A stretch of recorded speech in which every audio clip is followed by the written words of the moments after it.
अस्सलाम वालेकुम and very good morning to all of you. मैं अमजद अली दोहा कतर से। हम unit number 15 biochemistry grade 12 FPISC की बुक में है और उसमें लिपिड टॉपिक की बात कर रहे थे। अभी आज कुछ और लिपिड्स के ऊपर बात करेंगे। Last time classification of lipids की हमने बात की थी और आज कुछ और लिपिड्स की और क्लासेस भी हैं। जैसे लिपिड्स हो सकते हैं एसेंशियल लिपिड्स और non essential lipids. Essential lipids कौन से होंगे?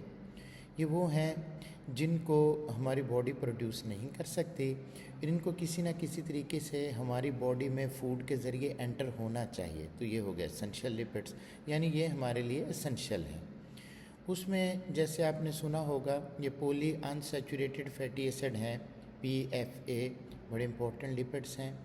और ये मिलेंगे poly unsaturated fats like omega 6 और ओमेगा 3 फैट्स में।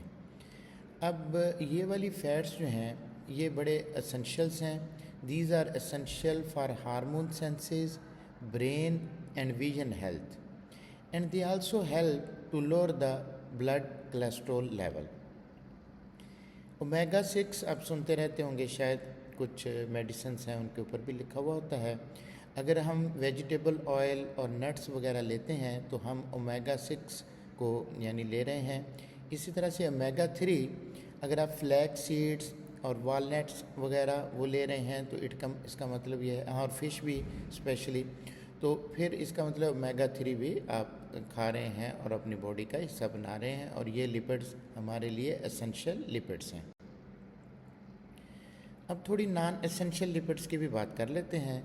डेफिनेशन को जस्ट अपोजिट कर लें तो नॉन एसेंशियल लिपिड्स होंगे, एक तो मोनो अनसैचुरेटेड, दूसरा are not required in diet. ये हमारी बॉडी को डाइट में नहीं चाहिए, because body can synthesize them from the amino acid, लिहाजा हमें इनका नॉलेज तो होना चाहिए।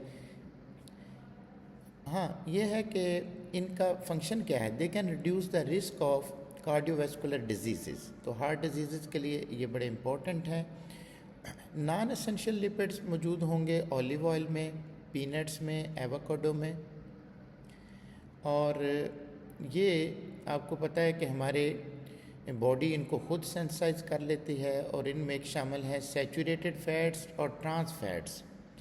ये ट्रांस फैट्स जो है ये बैड कोलेस्ट्रॉल को इंक्रीज़ करती है हमारे ब्लड के अंदर।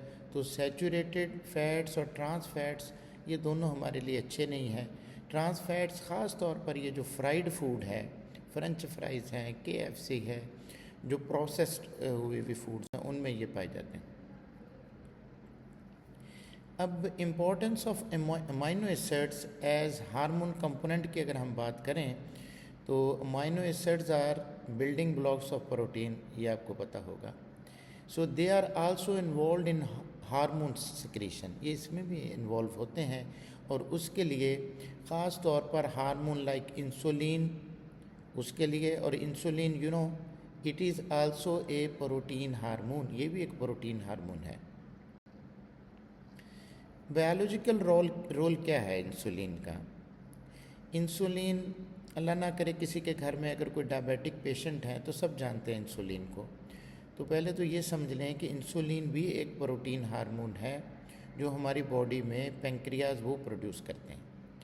Insulin is an essential hormone and it helps your body turns food into energy and manages your blood sugar level. अब अगर फॉर एग्ज़ाम्पल ये नहीं हो रहा तो फिर इसका मतलब ये है कि आपको डिज़ीज़ है जिसे हम डायबिटिक मेलिटस कहते हैं। तो जो भी कोई आपका डॉक्टर होगा वो आपको रिकमेंड करेगा कि आप इंसुलिन लें, इंजेक्शन के ज़रिए से या पिन के ज़रिए से या जैसे भी।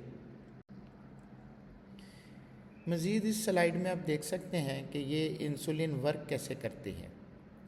अब इंसुलिन ने आना है और वहाँ इंसुलिन रिसेप्टर की जगह पे आके फिट होना है। वो जो चैनल ग्लूकोज के लिए क्लोज है वो फिर ओपन होगा और वहाँ पर फिर ग्लूकोज एंटर हो सकेगा। इसी तरह से ग्लूकोज, वो चैनल जब ओपन होगा, ग्लूकोज उसमें सेल में एंटर होगा, तभी जो है वो उसके ऊपर ये फंक्शन हो सकेगा। तो इसलिए इंसुलिन जो है ना उनकी वर्किंग बड़ी इम्पोर्टेंट है हमारे लिए। आखिर में वीडियो ताकि लंबी ना हो जाए तो आज के लिए मेरी की वैल्यू जो है वो है रिस्पेक्ट एंड कंपैशन।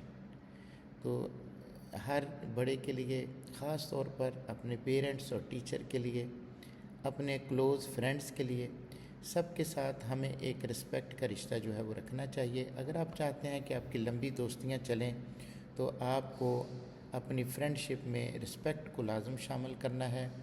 तो बाकी इंशाल्लाह ताला नेक्स्ट। ओके, अल्लाह हाफिज़।